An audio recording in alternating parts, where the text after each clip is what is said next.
Hi, I'm Yogi Roth, and welcome back to the Pulse of College Football on Fox College Sports. We got a new BCS rankings this week, but we don't care. Remember, a couple weeks and we'll get to it. In the meantime, let's talk about what went down this past weekend. Number one, Nebraska and their turnovers. They proved to everyone across the nation that you cannot win if you turn the football over. They had 8 turnovers in the contest. They only scored 7 points. That's more turnovers than points. That is a recipe for disaster. Protect the football if you want to win ball games. My alum, the Pitt Panthers, they are 7-1 and absolutely balling in the Big East. Dion Lewis, Bill Stoll, you are making me a proud alum. So I got to say one time, hail the Pitt. The Iowa Hawkeyes, 8-0 and playing great. You deserve all the credit you're finally getting. Kirk Ferentz, your staff, and the players. You deserve all of it. But I need to calm the fans down right now. You've got Indiana coming into town this weekend, and they're 2 plays away from being 6-2 on the season. Relax, don't book that flight to Pasadena just yet. Let's find out how your team can handle success, how they can handle being in the top 5. Personally, I don't want to rain on your parade. I still think you're going to lose 2 games this season. It's Halloween weekend, and there's a lot of big football games on. What am I going to be watching first? Georgia, Florida in Jacksonville. Now, I won't be able to be at the Landing celebrating with all of you. I wish I was.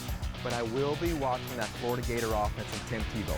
They need to generate some points, put some points on the board, and become a little more efficient offensively. And let's not forget what happened 2 years ago. That's right, the Gator Stomp. Georgia beat them 42-30, and it is a game Urban Meyer and his team will not forget. But if there's one game this weekend that has upset written all over it, it's the Georgia-Florida matchup. Halloween night, the first game I'm going to watch is Texas at Oklahoma State. Why? My 2 favorite quarterbacks in the country are playing. It's Zach Robinson and Colt McCoy. They hung out over the summer, got to know one another, and also got to learn a little bit more football from each other. It's going to be an interesting atmosphere and an incredible game. I expect Robinson to outplay McCoy, but I still think both quarterbacks are going to throw for over 350 yards. And to finish things off on Halloween night, we've got USC heading to Eugene to go up against the Oregon Ducks. It's going to be a great atmosphere as those fans will be going off Eugene. Well, if you're USC, how do you win in Eugene Halloween night?